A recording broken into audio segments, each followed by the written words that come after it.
Olá pessoal, espero que todos e todas estejam bem. Eu me chamo Fernanda Lavínia, eu sou mestranda em Direitos Humanos pela Unijuí e por meio desse vídeo eu vou conversar um pouquinho com vocês sobre um trabalho que foi submetido no 5º Simpósio Pensadores da República do Direito e da Educação, que é promovido pela Universidade de Cruz Alta e está ocorrendo entre os dias 23 e 27 de março de 2021. Esse trabalho, ele se chama Os Direitos Humanos na Sociedade Complexa e a Necessidade de sua Reinvenção, e ele foi construído, foi pensado em parceria com Patrick Costa Meneghetti, que é doutorando em Direitos Humanos pela Unijuí. O intuito inicial do trabalho é justamente analisar os direitos humanos a partir de uma perspectiva diversa da tradicional. E por isso nós nos valemos de algumas metodologias, né?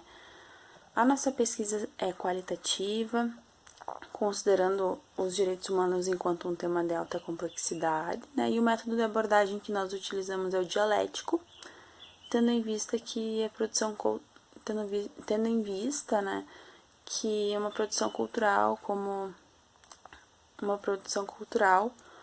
como são esses direitos, né, deve ser entendida a partir do dinamismo e do pluralismo, né, e não a partir de uma identidade rígida como é feito. Para isso, nós nos amparamos também numa pesquisa que vai se utilizar de um estudo bibliográfico e também documental. Então, em linhas gerais, o que nós temos enquanto direitos humanos, né? O que normalmente é ensinado e é amplamente difundido pelo mundo afora. Que os direitos humanos têm uma certa história tradicional que é interpretada como se fosse linear, né? Que vai passar pela Magna Carta na Inglaterra, pelo Bill of Rights, também pela Revolução Americana, pela Declaração da Independência dos Estados Unidos, vai passar pela Revolução Francesa, pela Declaração de Direitos do Homem e do Cidadão, e também pela tão conhecida Declaração Universal de Direitos Humanos.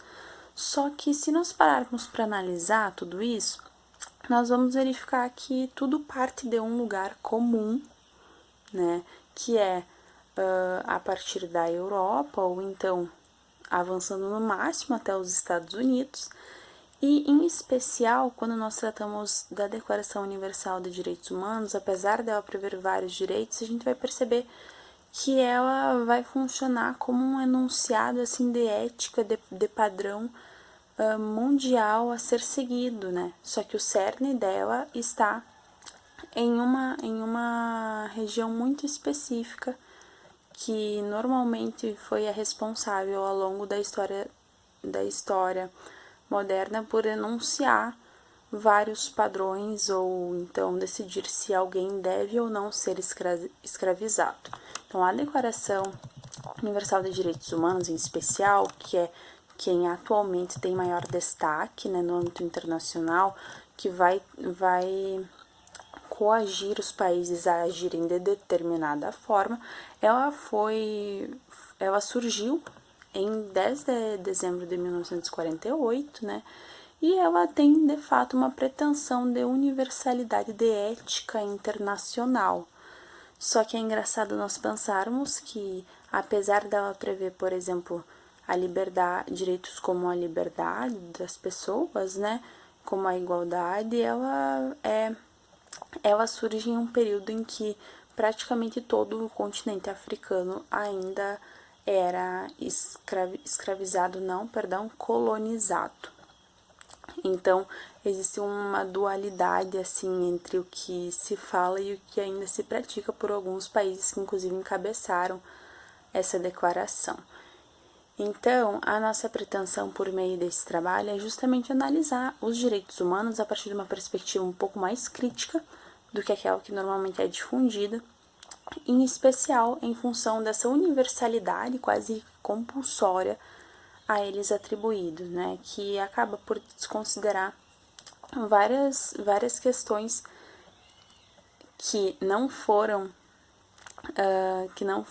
tituladas quando se pensou a declaração, né, deixa de considerar vários contextos culturais existentes em países, por exemplo, da América Latina ou do próprio continente africano, e vão justamente desconsiderar essas múltiplas práticas sociais que existem no mundo, né? Então, se enuncia uma série de direitos que são entendidos como universais para toda a humanidade, mas se desconsidera os vários contextos em que as pessoas estão inseridas, né?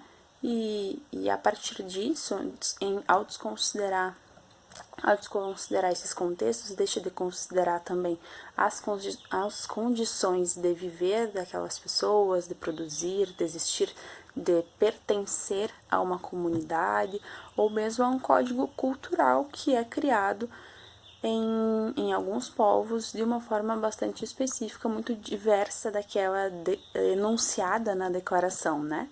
Então, nós pensamos em construir o trabalho a partir dessa perspectiva mais crítica, em especial trazendo questões bem teóricas, né?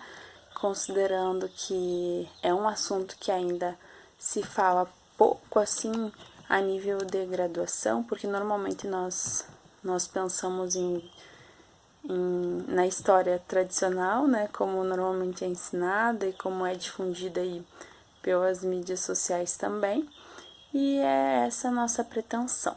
Então, espero que tenham gostado da nossa ideia, daquilo que nós objetivamos trazer ao evento e ao público que estiver interessado. E eu agradeço também o espaço e tudo que o evento sempre disponibiliza para o nosso engrandecimento. Até breve!